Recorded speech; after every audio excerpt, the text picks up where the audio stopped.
आज मैं लेकर आई हूँ आपके लिए नवाबी सेवइयों की बहुत ही मज़ेदार सी रेसिपी। इसको आपने अगर एक दफ़ा ट्राई किया तो आप ज़रूर इसको अपने मेन्यू में शामिल किया करेंगे। बहुत ही कम इंग्रेडिएंट से बनने वाला ये डिज़र्ट है। तो जल्दी से स्टार्ट करते हैं आज की रेसिपी। अस्सलाम वालेकुम, वेलकम टू मुस्लिम्स किचन। नवाबी सेवइयाँ बनाने के लिए यहाँ पर 200 ग्राम मैंने सेवइयाँ ली हैं। तकरीबन ये 1.5 पैकेट बनता है सेवइयों का। सेवइयों को हाथों से तोड़ लेंगे। आप यहाँ पर चॉपर का भी इस्तेमाल कर सकते हैं। थोड़ा सा इसमें ज़र्दा कलर डालेंगे। 3 टेबलस्पून इसमें बटर डाल रही हूँ। अगर आपके पास बटर नहीं तो इसमें देसी घी भी डाल सकते हैं, लेकिन ऑयल जो है इसमें नहीं जाएगा क्योंकि हम डिज़र्ट बना रहे हैं तो डिज़र्ट के अंदर ऑयल अच्छा नहीं लगता। तो इसको अच्छी तरीके से हम मिक्स करेंगे इसमें।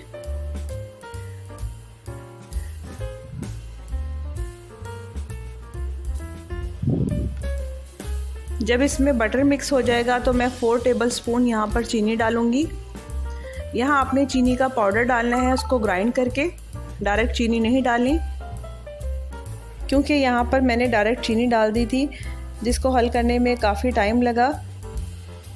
ये प्रोसेस आप डायरेक्ट पैन के अंदर भी कर सकते हैं क्योंकि हमने इसको भूनना है। बस इसको आप पैन के अंदर ट्रांसफ़र कर देंगे। फ्लेम को लो रखेंगे और लो फ्लेम के ऊपर इसको भूनेंगे। पैन में डालने के बाद लो फ्लेम के ऊपर इसको इतना भूनेंगे कि इसमें से अच्छी सी खुशबू आना शुरू हो जाए और सब चीज़ें अच्छी तरीके से मिक्स हो जाए।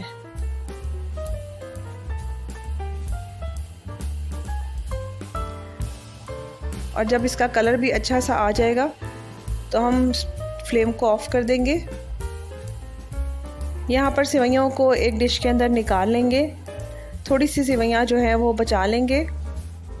अच्छी तरीके से इसको डिश में सेट कर देंगे ताकि इसकी लेयर सी बन जाए। मैं यहाँ सेवइयों की एक लेयर बना रही हूँ, आप चाहे तो 2 लेयर्स भी बना सकते हैं। डिश को रेडी कर लिया है। अब मज़ेदार सा कस्टर्ड तैयार करते हैं। यहाँ पर बाउल के अंदर 1 कप दूध लिया है। इसमें 2 टेबलस्पून कस्टर्ड पाउडर डालेंगे। यहाँ पर मैं वनीला कस्टर्ड पाउडर डाल रही हूँ। इसके बाद मैं 2 टेबलस्पून कॉर्नफ्लोर डालूँगी। अगर आपके पास कॉर्नफ्लोर नहीं है तो आप 4 टेबलस्पून कस्टर्ड पाउडर डाल सकते हैं।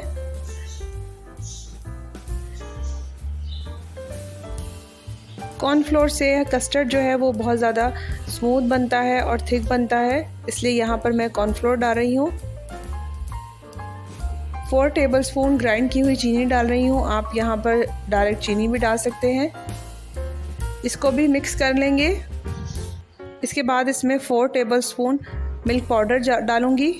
मिल्क पाउडर से कस्टर्ड का जो टेक्सचर है वो बहुत ज़्यादा क्रीमी हो जाता है और टेस्ट में भी बहुत फ़र्क पड़ता है। तो यह सारी चीज़ें डालने के बाद मिक्सचर को रेडी कर लेंगे। यहाँ पर मैंने 4 कप दूध लिया है जिसको मीडियम फ्लेम के ऊपर बॉईल करेंगे। यहाँ आपने देखा कि मैंने लकड़ी का स्पून इस्तेमाल किया है, तो जब भी आप कस्टर्ड बनाएं लकड़ी का ही स्पून इस्तेमाल करें। इससे कस्टर्ड जो है वो हमारा बहुत जल्दी रेडी होता है। तो जैसे ही इसमें बॉईल आएगा तो मैं इसमें मिक्सचर डाल दूंगी जो रेडी किया था।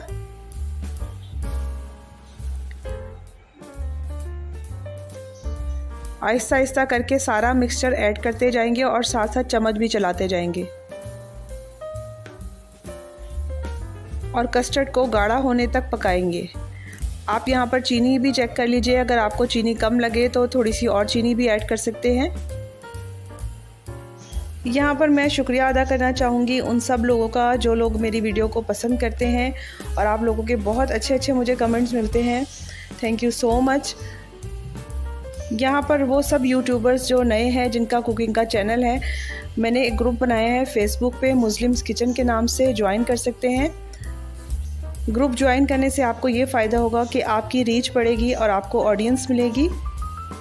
आप वहाँ पर अपनी रेसिपीज़ भी शेयर कर सकते हैं, तो इस तरह से आपको सब्सक्राइबर भी मिलेंगे।